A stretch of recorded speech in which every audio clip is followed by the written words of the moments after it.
So తర్వాత వచ్చేసి మనకి రాజేంద్ర చోళ వస్తాడు. సో రాజేంద్ర చోళ, సో రాజరాజ చోళ తర్వాత వచ్చే వ్యక్తి రాజేంద్ర చోళ. సో ఇతను వచ్చేసి greatest rulers on the military generals of the south India. అంటే ఎలా అంటే చోళ వంశంలోనే గొప్ప రాజు. సో మొత్తం చోళ వంశంలోనే గొప్ప రాజు. అలానే మన మొత్తం సౌత్ ఇండియాలో దక్షిణ భారతదేశంలోనే గొప్ప యుద్ధవీరుడు. సో దక్షిణ భారతదేశంలోనే గొప్ప యుద్ధవీరుడు. ఈ 2 పాయింట్స్ రాసుకోండి. సో రాసుకోండి. మొత్తం చోళ వంశంలోనే గొప్ప రాజు, గొప్ప పాలకుడు లేదా గొప్ప రాజు. సో గొప్ప పాలకుడు మరియు దక్షిణ భారతదేశంలోనే గొప్ప యుద్ధవీరుడు. సో ఇతను చోళ సామ్రాజ్యంలోనే గ్రేటెస్ట్ రూలరు, అలానే సౌత్ ఇండియాలోనే మిలిటరీ జనరల్ అనమాట. సో గొప్ప యుద్ధవీరుడు. సో ఇక్కడ కనిపిస్తుంది కదా, ఇతనే రాజేంద్ర చోళుడు.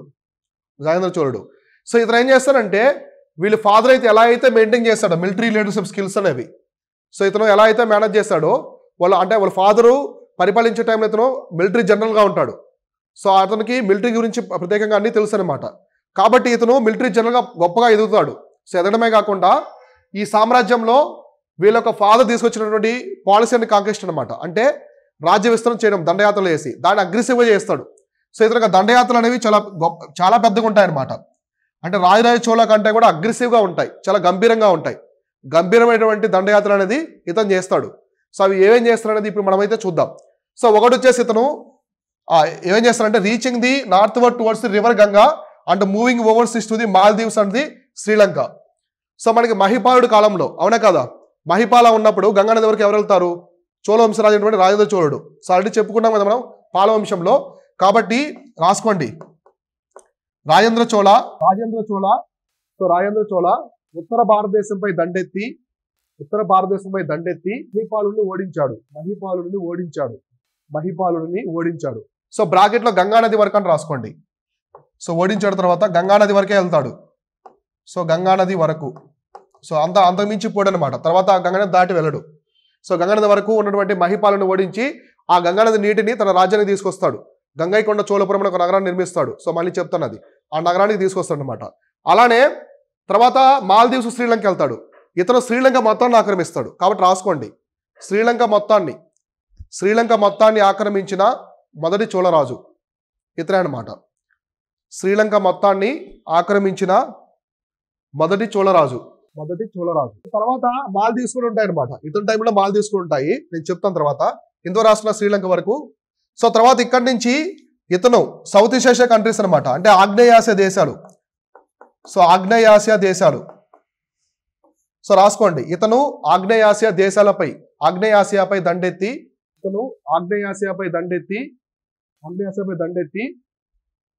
సో ఇక్కడ కొన్ని ప్రాంతాలు ఆక్రమించుకుంటాడు. మలేషియా.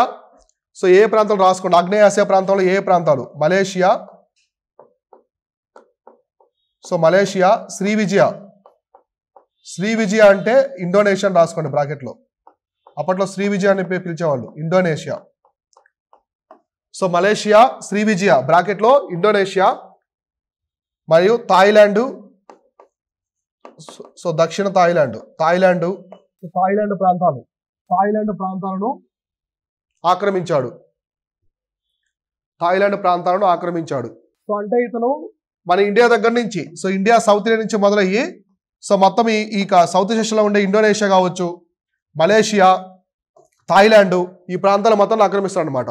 ఆల్రెడీ మాల్దీవ్స్ అనేది వాళ్ళ ఆక్రమించి ఉంటాడు. అంటే చోళ సామ్రాజ్యంలో మాల్దీవ్స్ ఆల్రెడీ ఉంటుంది. శ్రీలంకలో కూడా ఉత్తర ప్రాంతాలు మాత్రమే ఉంటాయి. సో మొత్తం శ్రీలంక మొత్తాన్ని కూడా ఆక్రమిస్తాడు.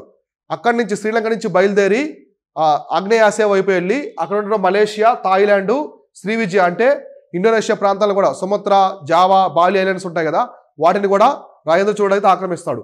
ఎందుకు ఇన్ని ప్రాంతాలు ఆక్రమిస్తాడంటే అతని యొక్క నేవీ అనమాట. సో కాబట్టి ఆ పాయింట్ రాసుకోండి. ఇతని కాలంలో అత్యంత శక్తివంతమైన నావికా దళం ఉండేది. సో అంటే చోళ సామ్రాజ్యంలోనే అత్యంత శక్తివంతమైన నావికా దళం ఎవరి కాలంలో ఉండేదంటే రాజేంద్ర చోళుడు. సో రాజేంద్ర చోళుడు కాలంలో ఉండేది. సో ఇతని కాలంలోనే అత్యంత శక్తివంతమైన నావికా దళం ఉండేది. సో రాసుకున్నారా? కాబట్టి ఇతని ఎంపైర్ గురించి మనం చూసుకుంటే ఆల్మోస్ట్ మనకి పైన వచ్చేసి కళింగ దగ్గర నుంచి, అంటే ఇప్పుడు వాళ్ళతో రిలేషన్స్ ఉన్నాయి కాబట్టి తూర్పు చాళుక్యులతో. సో వాళ్ళకంటే కింద ప్రాంతమే ఉంటుంది, వాళ్ళు పరిపాలిస్తారు కాబట్టి. సో మనం చూసుకుంటే ఆంధ్ర రీజన్, సౌత్ ఆంధ్రప్రదేశ్ దగ్గర నుంచి చూసుకుంటే శ్రీలంక, మాల్దీవ్స్, తమిళనాడు మొత్తము, తర్వాత మలేషియా, శ్రీవిజయ, ఇండోనేషియా, థాయిలాండ్, అంటే సింగపూర్, ఆ ప్రాంతం మొత్తం కలిసి ఉంటాయి. అప్పుడు ఆ కంట్రీస్ కొన్ని లేవన్నమాట అప్పట్లో. కాబట్టి ఆ కంట్రీస్ మొత్తాన్ని కూడా, మాల్దీవ్స్ మొత్తం కూడా ఇతను చోళ సామ్రాజ్యంలో కలుపుతాడు. అంటే ఆక్రమించినట్టు అర్థం ఏంటి? చోళ సామ్రాజ్యాన్ని కలపడం అని చెప్పేసి తన సామ్రాజ్యానికి కలుపుతాడు అనమాట. సో నెక్స్ట్ మనం చూస్తే చూడండి, ఇక్కడ చూడండి. సో ఇక్కడ ఉంది కదా, ఈ గ్రీన్ లో ఉంది కదా ఇదంతా. సో ఇదంతా మామూలు చోళ సామ్రాజ్యం. ఇది ఒరిజినల్ చోళ సామ్రాజ్యం, అంటే వాళ్ళు ఆ సార్వభౌమాధికారం ఉన్నటువంటిది. అలా కాకుండా మిగతా చోళ సామ్రాజ్యాన్ని ఎక్స్టెండ్ చేస్తారు, ఆక్రమించుకుంటారు. అంటే ఇదంతా కూడా ఇక్కడ వరకు, ఈ ప్రాంతం ఇక్కడ వరకు మయన్మార్లో పెగు అనే రీజన్, మనకి థాయిలాండ్ అవి ఉంటాయి కదా. సో మయన్మార్లో పెగు రీజన్ ఉంటుంది. నెక్స్ట్ మనకి southern Thailand, so Andaman Nicobar islands. Next మనం ఇంకా చూసుకుంటే శ్రీవిజయ అంటే ఇండోనేషియా అనమాట. శ్రీవిజయ అంటే ఇండోనేషియా.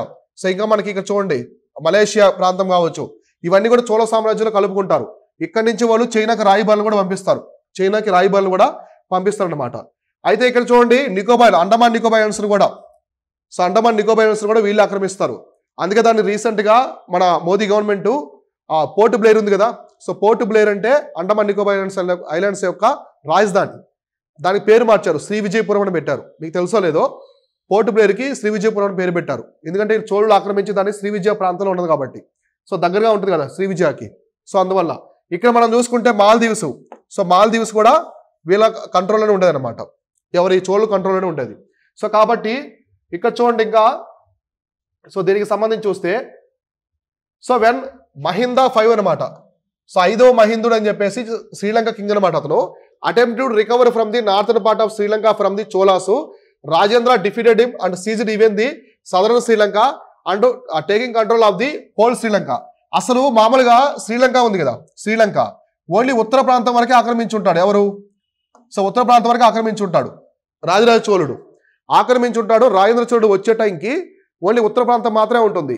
అదే రాజేంద్ర చోళుడు సైలెంట్ గానే ఉంటాడు. సో ఈ ప్రాంతం, మిగతా ప్రాంతం ఉంది కదా, సో ఈ ప్రాంతాన్ని పరిపాలిస్తుంది అంటే మహిందా 5 అనమాట. శ్రీలంక రాజు ఒక అతను ఉంటాడు, సో ఇతను పరిపాలిస్తుంటాడు. సరే రాజరాజ చోళుడు పోయాడు కదా, వాళ్ళు కొడుకు వచ్చాడు కదా, సో కాబట్టి ఇదే ఛాన్స్, అతను వీక్గా ఉంటాడేమో అని చెప్పేసి ఈ ప్రాంతాలు ఆక్రమించుకోవాలని ట్రై చేస్తాడు సో శ్రీలంక రాజు. సో అది గమనించినటువంటి రాజేంద్ర చోళుడు అతని మీద అటాక్ చేసి మొత్తం శ్రీలంక మొత్తాన్ని కూడా చోళ సామ్రాజ్యంలో కలిపేస్తాడు. సో అర్థమైందా? ఆ మహిందా 5 శ్రీలంక రాజును ఓడించి మొత్తం శ్రీలంక మొత్తాన్ని కలిపేస్తాడు. ఆల్రెడీ నేను చెప్పాను పాయింట్ ఇందాక. సో శ్రీలంక మొత్తాన్ని జయించిన మొదటి చోళరాజు అని చెప్పేసి. సో ఎవరంటే రాజేంద్ర చోళుడు. సో ఈ reaccepted the Chola authority over the Chera and Pandya countries. So ఇతర టైంలోనే రాజరాజ చోళుడు లాగే పాండ్యులు, చేరుల మీద కూడా ఆధిపత్యం అనేది చలాయిస్తాడు. So he defeated the Jayasimha two the western Chalukya king and consequently river Tungabhadra was recognised the boundary between the Cholas and the Chalukyas.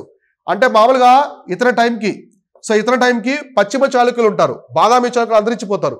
So Badami చాళుక్యులు అంతరించిపోయారు కదా, సో ప్రాంతక చోళ తర్వాత అక్కడ అంతరించిపోతారు. సో అయితే ఇక్కడ మనకి జయసింహ టు రెండవ జయసింహ.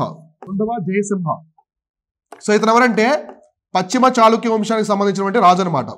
పశ్చిమ చాళుక్య వంశానికి చెందిన రాజుని ఓడించి, సో ఇతను ఓడించి అతని సామ్రాజ్యంలో ఉన్నటువంటి తుంగభద్ర నది పరివాహక ప్రాంతాలను కూడా ఇతర సామ్రాజ్యంలో కలుపుకుంటాడు. సో కలుపుకుంటాడు అనమాట, బౌండరీ చేసుకుంటాడు అక్కడి నుంచి. కాబట్టి ఈ పాయింట్ రాసుకోండి. సో ఇతను పశ్చిమ చాళుక్య రాజైన రెండవ జయసింహాని ఓడించి తుంగభద్ర నదీ ప్రాంతాలను ఆక్రమించాడు. తుంగభద్ర నదీ ప్రాంతాలను ఆక్రమించాడు. సో ఇక్కడ నుంచి వీళ్ళకి ఇటువైపు బౌండరీ ఏమంటుందంటే తుంగభద్ర అనమాట. తుంగభద్ర నదీ ప్రాంతాలు కూడా ఆక్రమించుకున్నాడు కదా, సో చోళ ఎంపైర్లు కలిపేశాడు. కాబట్టి తుంగభద్ర నది ఎడ్జ్గా ఉంటుంది, సరిహద్దుగా అయితే ఉంటుంది అనమాట. సో అర్థమైందా? సో ఇది ఈ పాయింట్. కాబట్టి రెండవ జయసింహ అంటే ఏ వంశానికి చెందినవాడంటే పశ్చిమ చాళుక్యులకు సంబంధించిన వాడు అనమాట. So next is most significant military expedition was the north India. Already మనం చెప్పుకున్నాం. సో మహిపాల ఎవరి టైంలో వెళ్ళాడు? సో మహిపాల టైంలో వెళ్ళి మహిపాలను ఓడించి గంగానది నీటిని తన కొత్త రాజధానికి తీసుకొస్తాడు. సో చూడండి, Chola army crossed the Ganga river by defeating the number of rulers its way. అంటే ఇతను సౌత్ నుంచి వెళ్ళేటప్పుడు, గంగానది వరకు వెళ్ళేటప్పుడు అందరు రాజుని ఓడించుకుంటూ వెళ్తాడు. అలానే ఇతను ఎవరిని ఓడిస్తాడు? మహిపాల 1 అనమాట. సో బెంగాల్ ప్రాంతాన్ని పరిపాలిస్తున్నటువంటి మహిపాల 1 కూడా ఓడిస్తాడు. సో ఆల్రెడీ రాసుకున్నది మీరు. సో బెంగాల్ ప్రాంతాన్ని పరిపాలిస్తున్నటువంటి మహిపాలను కూడా ఓడించి గంగానది నీటిని తీసుకొస్తాడు. సో ఇక్కడ చూడండి, to commemorate the successful north Indian campaign Rajendra founded the city called Gangaikonda Cholapuram and constructed the famous Rameswaram temple in the city. అంటే మనం ఇక్కడ చూసుకుంటే దీని అర్థం ఏంటంటే గంగైకొండ అంటే గంగానదిని జయించిన వాడు, వాతాపి కొండ వాతాపిని జయించిన వాడు, ఇట్లా ఉంటాయి కదా మధురై కొండ అని. సో ఇతను గంగానదిని జయిస్తాడు కాబట్టి ఇతనికి వచ్చేసి గంగైకొండ అనే బిరుదు ఉంటుంది. సో గంగైకొండ రాసుకోండి ఇతని బిరుదు. సో ఇతను ఒక బిరుదు వచ్చేసి గంగైకొండ అనే బిరుదు వస్తుంది ఎప్పుడు మహిపాలను ఓడించిన తర్వాత. సో బిరుదు వచ్చేసి గంగైకొండ. సో నెక్స్ట్ పాయింట్ రాసుకోండి, ఇతను ఉత్తర భారతదేశ రాజైన మహిపాలుని ఓడించి ఆ విజయానికి గుర్తుగా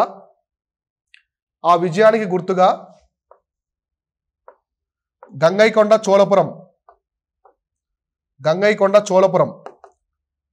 సో గంగైకొండ చోళపురం అనే నగరాన్ని నిర్మించి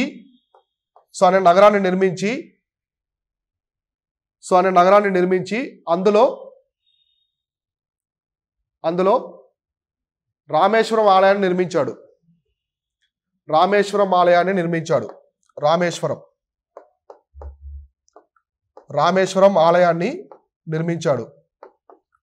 సో రామేశ్వరం ఆలయాన్ని నిర్మిస్తాడు అనమాట. సో గంగైకొండ గంగానదిని జయించిన తర్వాత మహిపాలను ఓడించి ఆ నగరాన్ని నిర్మించి అందులో ఈ రామేశ్వరం ఆలయాన్ని నిర్మిస్తాడు. ఇక్కడ చూడండి ఈ ఇమేజ్ లో ఉండేది అదనమాట గంగైకొండ చోళపురం. ఉండే రామేశ్వరం టెంపుల్ ఇది సేమ్ బృహదేశ్వర టెంపుల్ లాగా ఇలానే ఉంటుంది అనమాట అది. సో ఇది ఎంట్రన్స్ అనమాట. సో ఇప్పటికి కూడా ఇలానే ఉంటుంది ఇది. ఓకేనా, ఇది Gangaikonda Cholapuram city. So next చూడండి, ఈ also excavated the large irrigation tank or the Cholagangam on western side of the city. అంటే ఈ గంగైకొండ చోళపురానికి నీటిపారుదల వ్యవస్థ కోసం ఒక చెరువును తవ్విస్తాడు. సో రాసుకోండి, ఇతను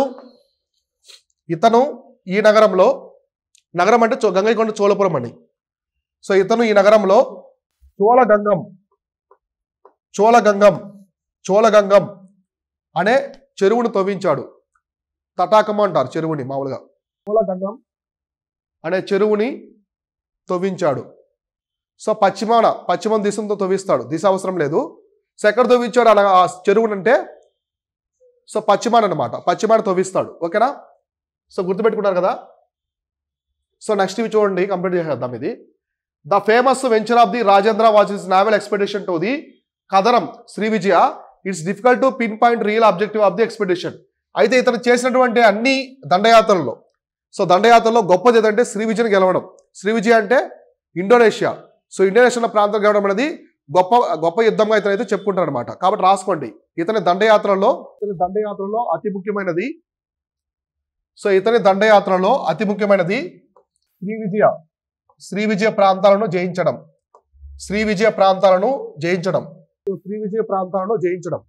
అయితే అతను శ్రీ విజయ ప్రాంతాన్ని ఎందుకు జయించాడు, సో వాళ్ళ మీద ఎందుకు దండయాత్ర చేసి చోళ సామ్రాజ్యంలో కలిపాడు అనేది ఇప్పటివరకు ఎవరికి తెలియదు అనమాట.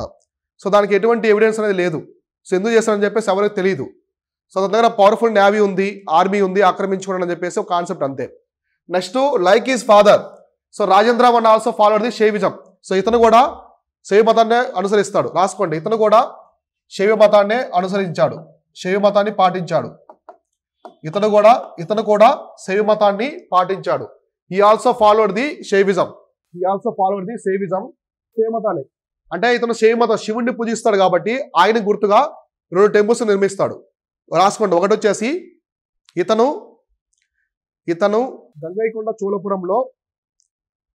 గంగైకొండ చోళపురంలో సో ఇతనికి ఒక కొత్త క్యాపిటల్ అనమాట, రాజధాని అది. సో గంగైకొండ చోళపురం అని రాసుకున్నారు కదా, గంగైకొండ చోళపురంలో బ్రాకెట్లో 2వ రాజధాని అని రాసుకోండి. సో మర్చిపోతారే మళ్ళీ, అంటే మనకి 2వ రాజధాని, కొత్త రాజధాని అన్నమాట ఇది. సో మొదటి రాజధాని ఏంటి వీళ్ళది, తంజావూరు. సో చోళుల మొదటి రాజధాని వచ్చేసి తంజావూరు, 2వ రాజధాని వచ్చేసి ఈ గంగైకొండ చోళపురం. సో గంగైకొండ చోళపురం అనేది 2వ రాజధాని. సో రాజధాని గంగైకొండ చోళపురం 2వ రాజధాని రాసుకున్నది. శివాలయం అందులోనే శివాలయం అంటే గంగైకొండ చోళపురంలో శివాలయం, మరియు చిదంబరంలో నటరాజస్వామి దేవాలయం. సో నటరాజస్వామి దేవాలయం లేదా ఆలయం నటరాజస్వామి దేవాలయం నిర్మించాడు. సో అర్థమైందా? సో ఇక్కడ ఇతను టెంపుల్స్ నిర్మిస్తాడు. ఇది నటరాజస్వామి. సో మీకు తెలుసు కదా నటరాజస్వామి ఎలా ఉంటాడో. సో శివుడు నాట్యం చేస్తూ ఉంటాడు కదా నటరాజ. సో ఆ రూపంలో ఉంటుంది. ఇది చిదంబరంలో ఉన్న టెంపుల్ అనమాట. సో అర్థమైందా? అంటే అతను గంగైకొండ చోళపురంలో ఒక శివాలయాన్ని, తర్వాత వచ్చేసి ఆ చిదంబరం అనే ప్రాంతం, తమిళనాడు చిదంబరం అనే ప్రాంతంలో నటరాజస్వామి విగ్రహాన్ని, ఆ విగ్రహం తీసుకొచ్చి దేవాలయం నిర్మిస్తాడు. ఇవన్నీ ఎందుకు చేస్తాడంటే అతను శైవ మతాన్ని పాటిస్తాడు కాబట్టి. సో నెక్స్ట్ వచ్చేసి Rajendra tolerant towards the other religious sects including the వైష్ణవ అండ్ బుద్ధిస్ట్ టెక్స్ట్. అంటే ఇతను శైవ మతాన్ని పాటించినప్పటికీ కూడా బౌద్ధ మతాన్ని కూడా సహనం పాటిస్తాడు. సో ప్రోత్సహించకపోయిన సహనం పాటిస్తాడు. అలానే వైష్ణవ మతాన్ని కూడా పాటిస్తాడు. సో ఓకేనా? So next he establish the many educational institutions in this empire for the he got the title Pandita Chola. So ఇతని యొక్క బిరుదు వచ్చేసి పండిత చోళ. చెప్తాను ఎందుకు, పండిత చోళ. సో ఇతన్ని పండిత చోళ అని పిలుస్తారు. సో ఫస్ట్ రాసుకోండి బిరుదు అని రాసుకోండి, ఇంకో బిరుదు అని రాసుకొని, సో పండిత చోళ అని రాసుకోండి. పండిత చోళ. సో బ్రాకెట్ లో రాసుకోండి. అతని రాజ్యంలో విద్యా కేంద్రాలు.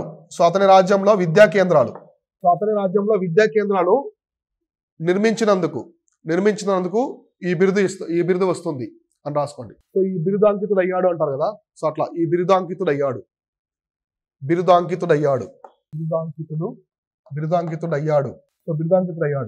సో అర్థమైందా? సో అతను ఆ బిరుదు ఎందుకు వస్తున్న పండిత చోళ అని చెప్పేసి అతని రాజ్యంలో ఎడ్యుకేషన్ ఇన్స్టిట్యూట్స్ అనమాట, ఇన్స్టిట్యూట్స్ అనేవి తీసుకొస్తాడు, విద్యా కేంద్రాలు నిర్మిస్తాడు. సో అందువల్ల ఆ పేరు అనేది అతనికి వస్తుంది అనమాట. సో ఇది ఏంటంటే మొత్తం ఇది కంప్లీట్గా మనం చెప్పుకుందంతా కూడా ఎవరికంటే రాజరాజ చోళకు సంబంధించింది. సో రాజరాజ చోళకు సంబంధించినటువంటి కంప్లీట్ ఇన్ఫర్మేషన్. సో ఇది ఒకటి చెప్తాను, దీంతో మన కింగ్స్ మొత్తం అయిపోతారు చోళ వంశంలో. సో ఇది రాసుకోండి. లాస్ట్ కులోత్తుంగ చోళ. సో కులోత్తుంగ చోళ 107 నుంచి 1122 వరకు ఉంటాడు. సో కులోత్తుంగ చోళ ఇందాక మనం చెప్పుకున్నాం రాజరాజ చోళుడు అని, రాజరాజ నరేంద్ర. సో మనకి రాజరాజ చోళ యొక్క మనమడు ఎవరు? రాజరాజ నరేంద్రుడు. సో అతనికి రాజరాజ చోళ యొక్క కూతుర్ని ఇస్తారు కదా, అమ్మంగ దేవిని ఇచ్చి పెళ్లి చేస్తాడు. వాళ్ళకిద్దరు పుట్టిన సంతానమే ఇతను అనమాట.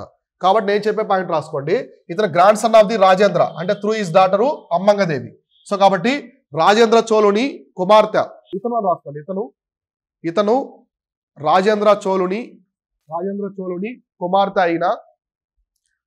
అయిన అమ్మంగదేవి. సో రాసుకోండి అమ్మంగదేవి. సో అమ్మంగదేవి కుమారుడు. రాసుకున్నారా? సో అమ్మంగదేవి కుమారుడు అనమాట. అంటే రాజేంద్ర చోళ యొక్క మనవడు అని అర్థం. సో రాజేంద్ర చోళ యొక్క మనవడు. సో ఇతను చోళ సామ్రాజ్యాన్ని పరిపాలిస్తాడు. ఎప్పుడంటే ఇక్కడ అతి రాజేంద్ర చోళ. సో రాసుకోండి అతి రాజేంద్ర చోళ తర్వాత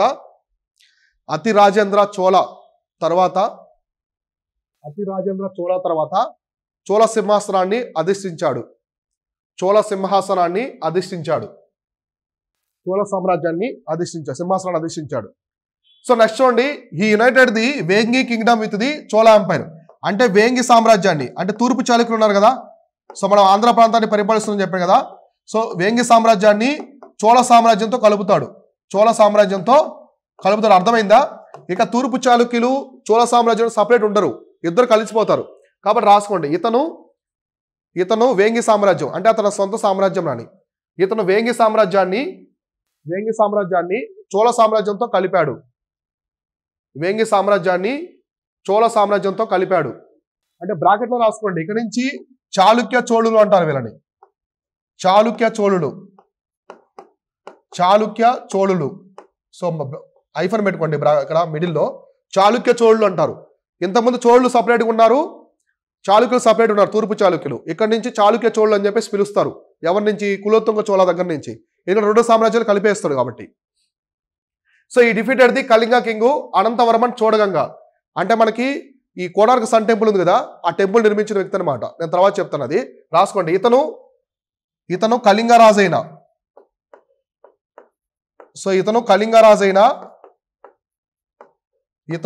రాజైన అనంతవర్మన్ చోడగంగ. అనంతవర్మన్ చోడగంగను ఓడించాడు. అనంతవర్మన్ చోడగంగను ఓడించాడు. రాస్తున్నారా? సో నెక్స్ట్ ఇతని ఆస్థానంలో మనకి కంబన్. సో కంబన్ అని చెప్పేసి ఒక పర్సన్. నెక్స్ట్ వచ్చేసి జయకొండ అని చెప్పేసి ఇద్దరు కవులు ఉంటారు అనమాట. సో కాబట్టి రాసుకోండి, ఇతని ఆస్థానంలో ఈ కంబన్ అనే వ్యక్తి తమిళ రామాయణం రాస్తాడు. నేను మీకు ఇంతకుముందు చెప్పాను చూడండి, సంగమేజ్లో ఒక వ్యక్తి తమిళ రామాయణం సపరేట్ రాస్తాడని చెప్పేసి. ఇతని ఆస్థానంలో తమిళ రామాయణంలో రచించిన సో కంబన్ వచ్చేసి తమిళ రామాయణాన్ని రచిస్తాడు. సో తమిళ రామాయణం, సో ఇతను తమిళ రామాయణం రచించిన కంబన్, ఇతని ఆస్థానంలో తమిళ రామాయణం రచించిన కంబన్ జయకొండ అనే కవులు ఉండేవారు. రాస్తున్నారా? సో ఇతను చూడండి, sent large embassy 72 merchants to China. So మాలో పల్లవుల టైంలో మిషనరీస్ పంపారు కొంతమందిని, కానీ వీళ్ళు చోళా టైంలో 72 మంది మర్చెంట్స్ వ్యాపారుల్ని పంపిస్తాడు అనమాట. సో కాబట్టి ఇతను చైనాకు 72 మంది, సో 72 మంది 22 మెంబర్స్, 72 మంది వ్యాపారుల రాయబారాన్ని పంపాడు. 73 మంది అంటే ఏంటి, చాలా పెద్దది కదా 72 మంది అంటే. సో మామూలుగా పల్లవాసు 12 మెంబర్స్ని పంపిస్తారు. సో ఇతను చాలా పెద్ద మొత్తంలో పంపిస్తాడు. అర్థమైందా? రాయబారాన్ని పంపాడు. అలానే ఇతను శ్రీవిజయ కింగ్డమ్ అంటే ఇండోనేషియా ఉంది కదా, ఆ రాజ్యంతో ఆ చోళ సామ్రాజ్యాన్ని ఆక్రమించుకొని వచ్చేస్తారు వీళ్ళు. ఈ టైంలో వీక్ అయిపోతుంది. ఆ రాజుతో మంచి సంబంధాలు ఉంటాయి. సో ఇతనికి నెక్స్ట్ పాయింట్ రాసుకోండి. ఇతనికి శ్రీవిజయ అని బ్రాకెట్ లో ఇండోనేషియా రాసుకోండి. శ్రీవిజయ అంటే ఇండోనేషియా. ఇతనికి శ్రీవిజయ బ్రాకెట్ లో ఇండోనేషియా రాజుతో మంచి సంబంధాలు ఉండేవి.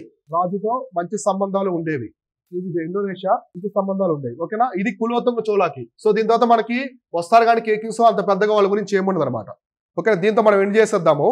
నెక్స్ట్ క్లాస్ లో చోళ అడ్మినిస్ట్రేషన్ ఏముంది, లిటరేచరు, ఆర్ట్ అండ్ ఆర్కిటెక్చరు, వాళ్ళకి ఆర్మీ ఎలా ఉంది, అవన్నీ కూడా నెక్స్ట్ క్లాస్ లో క్లారిటీగా డిస్కస్ చేసుకుందాం. ఓకేనా?